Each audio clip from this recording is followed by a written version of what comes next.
लेकिन कितना दे रहे हैं? 2021-2200 किससे ज्यादा दे रहे हैं? इतना ही दे रहे हैं। फिर जो हम खेती के औजार, खेती का बीज, खेती के लिए दवाई और खेती के लिए जितने चीजें हम खरीदते हैं उसके दाम कितने हुए?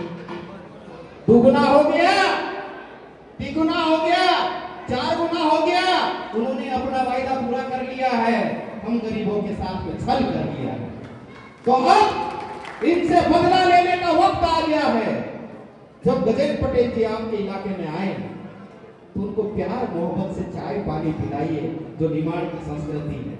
उनसे प्रेम और मोहब्बत से पूछिए कि आपके नेता ने वादा किया था हम लोगों से, आपने कितनी बार सदन में हम किसानों की बात की।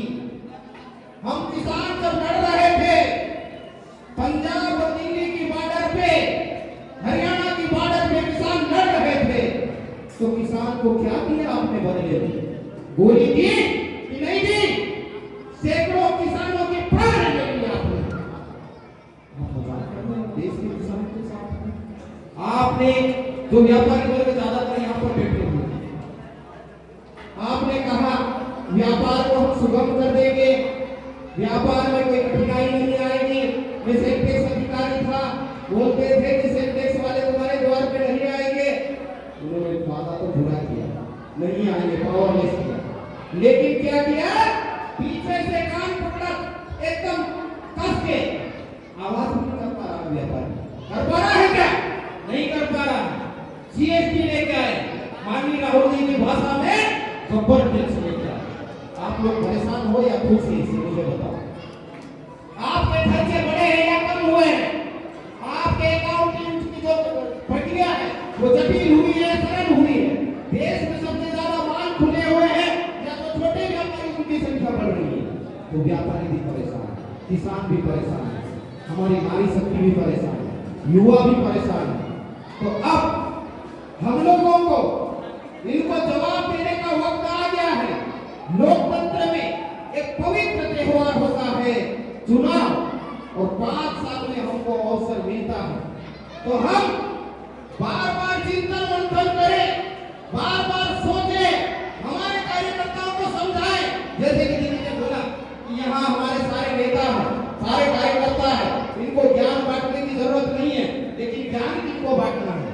ज्ञान उन भाजपा के मूर्ख कार्यकर्ताओं को बांटने की जरूरत है कि हम तो परेशान हैं, तुम लोग भी परेशान हैं, इसलिए हमारे साथ में जुड़ जाइए। दुगनी ताकत के साथ हम सरकार बनाना चाहते हैं, और सरकार हम राहुल गांधी जी को ऊंचा उठाने के लिए बनाना चाहते हैं। हम देश के गरीबों को ऊंचा उठाने के लिए सरकार बनाना चाहते हैं। विद्यार्थी के साथ में न्याय करने के लिए सरकार बनाना चाहते हैं। महिलाओं के साथ में न्याय करने के लिए सरकार बनाना चाहते हैं। मजदूरों के साथ में न्याय करने के लिए सरकार बनाना चाहते हैं। देश के जो अन्नदाता किसान है उसके साथ में न्याय करने की सरकार बनाना चाहते हैं। देश के जो छोटे व्यापारी है उनके साथ न्याय करने की सरकार बनाना चाहते हैं। तो ये अंतर भाजपा और कांग्रेस की नीति और नीति में है। हम देश को आजाद करवाते हैं, देश की आजादी में हम लोग कुर्बानियां देते हैं।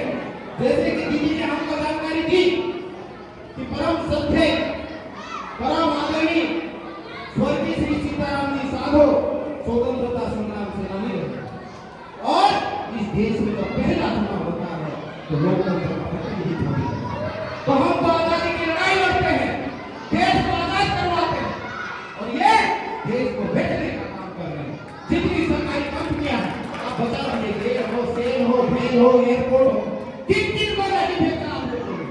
फिर भी कहते हैं कि कांग्रेस ने क्या किया? अरे कांग्रेस ने तो देश को बनाया है। आप हिसाब दीजिए आपने क्या किया है? आपने तो बेचने का काम किया, आपके पास में कुछ नहीं है। और हमारा देश विकासशील देशों की श्रेणी में था, लेकिन अभी एक सर्वे रिपोर्ट आई है तो हम विकासशील देशों की श्रेणी से भी बाहर हो गए, बांग्लादेश और पाकिस्तान की श्रेणी में आ गए। वो अच्छी बात कर रहे हैं। तो साथियों, हम अपने यहाँ पर जैसे कि दीदी ने काम किया, हर 2 किलोमीटर 3 किलोमीटर पर पीएससी सेंटर है। यहाँ पर शिक्षा का स्तर भी अच्छा है, इसलिए आप लोगों के चेहरे थोड़े से खिले हुए। लेकिन पूरी लोकसभा क्षेत्र में घूम जाइए आप, जो हमारे लोग, जो आदिवासी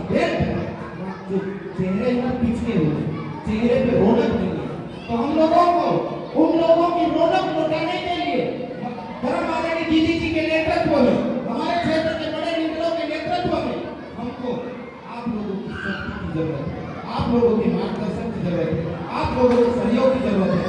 महेश्वर विधानसभा तो आप जिता के दीजिए।